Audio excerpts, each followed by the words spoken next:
अस्सलाम वालेकुम। रोज़ के दस्तरख़ान में बनाएंगे मखनी सरसों का साग। साग बनाने के लिए हमें जिन चीज़ों की ज़रूरत है उसमें शामिल हैं। सरसों का साग लेंगे तकरीबन 1.5 किलो के जितना। साग को जो है ना वो बारीक बारीक काट लेंगे और अच्छी तरह से धो लेंगे। ये साग जो है ना मेरे पास पंजाब से आया हुआ है। सरसों के साग के अलावा जो है हमें चाहिए होगी पालक। इसमें 250 ग्राम की जितनी पालक शामिल करेंगे। पालक को भी अच्छी तरह से धो लेंगे। बथुए का साग लेंगे 150 ग्राम। 100 ग्राम की जितनी जो है ना इसके अंदर मेथी शामिल करेंगे। पालक, बथुआ और मेथी को भी बहुत अच्छी तरह से धोएंगे ताकि मिट्टी निकल जाए। 5 से 6 जो है ना इसके अंदर मैंने हरी मिर्चें ली हैं।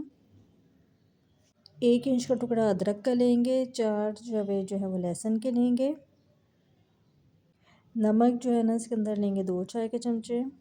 3 कप के जितना जो है ना इसमें पानी शामिल करेंगे। मिट्टी की हांडी में जो है पहले सरसों का साग शामिल कर देंगे।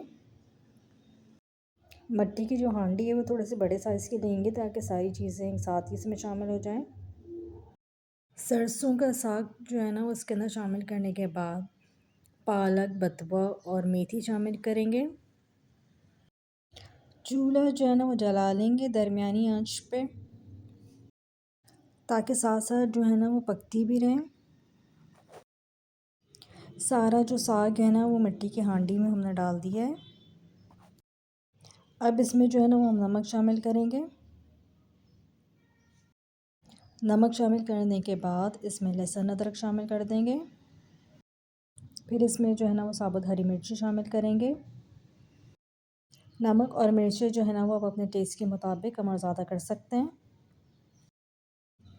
सरसों का साग बनाने के लिए जो है ना वो लकड़ी का चमचा इस्तेमाल करेंगे और सारी चीज़ों को जो है ना वो मिट्टी के हांडी में अच्छी तरह से मिक्स कर देंगे।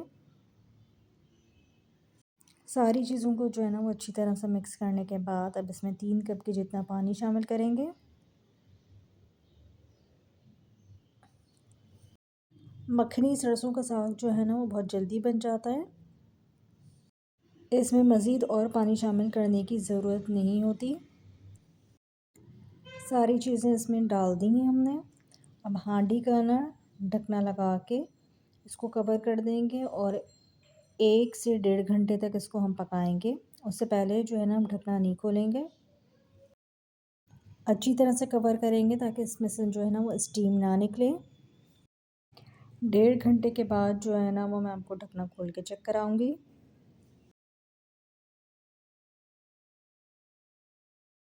1.5 घंटा हो चुका है, देख सकते हैं आप लोग। साग जो है ना वो हमारा पक गया है। अब इसको लकड़ी के उससे जो है ना इसको हम घोट लेंगे ताकि जो साबुत हमने इसके अंदर हरी मिर्चें और लहसुन अदरक शामिल किया था वो भी अच्छी तरह से घुट जाएं। गैस अगर आपके पास सही आ रही होगी तो 1.5 घंटे में जो है ना मखनी सरसों का साग तैयार हो सकता है। साग को जो है ना वो मैं अच्छी तरह से घोटा लगाती हूँ। फिर इसके बाद आपको दिखाते हैं। साग में जो है ना वो मकई का आटा शामिल करेंगे तकरीबन 1/4 कप के जितना। 1 कप जो है ना इसमें गर्म पानी का शामिल करेंगे। पानी मैंने पहले से गर्म करके रखा हुआ है। साग को जो है ना वो मैंने घोटा लगा लिया था। अब इसके अंदर मैंने मकई का आटा शामिल कर दिया। मकई का आटा डालने के बाद अच्छी तरह से घोटे से मिक्स कर लेंगे। आँच जो है ना इसकी हल्की रखेंगे ताकि नीचे से लगे ना। गर्म पानी जो मैंने करके रखा हुआ था वो भी इसके अंदर शामिल कर दिया है। अच्छी तरह से जो है ना इसकी मिक्सिंग करेंगे। फिर इसके बाद जो है ना इसमें बघार लगाएंगे। बघार में जो है ना एक बड़े साइज़ की प्याज चाहिए होगी। 3 से 4 जो है ना साबुत लाल मिर्चों के चाहिए होंगे। 1 चमचा सफ़ेद ज़ीरे का चाहिए होगा। 3 से 4 जवे जो है ना वो लहसुन के लेंगे। 1 खाने का चमचा भर के जो है ना वो लेंगे मक्खन का और 1 से 2 चाय के चमचे ऑयल के लेंगे। सॉस पैन में जो है ना वो मैंने ऑयल डाल दिया है। ऑयल को जो है ना वो गर्म कर लेंगे। ऑयल जो है ना वो गर्म हो गया है। अब इसके अंदर जो है ना वो मैं मक्खन शामिल कर देती हूँ। मक्खन को जो है ना वो मेल्ट कर लेंगे। फिर इसके बाद इसमें प्याज डालेंगे जो हमने काट के रखी हुई थी। प्याज को जो है ना वो लाइट गोल्डन होने तक फ्राई करेंगे। प्याज का जो है ना वो कलर चेंज होने लगा है। अब इसके अंदर लहसुन शामिल करेंगे। लहसुन जो है ना वो मैंने बारीक काट के रखे हुए हैं। और साथ ही ना इसके हम डालेंगे सफ़ेद ज़ीरा और साबुत लाल मिर्च भी शामिल कर देंगे। साग को जो है ना वो मैंने डिश आउट कर लिया है।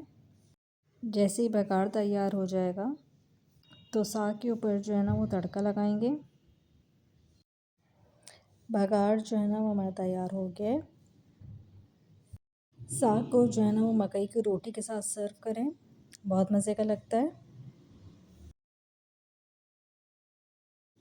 मज़ेदार मखनी सरसों का साग जो है ना वो हमारा तैयार है। रेसिपी पसंद आए तो चैनल को लाइक, सब्सक्राइब और शेयर करना ना भूलें। नेक्स्ट वीडियो तक के लिए अल्लाह हाफ़िज़।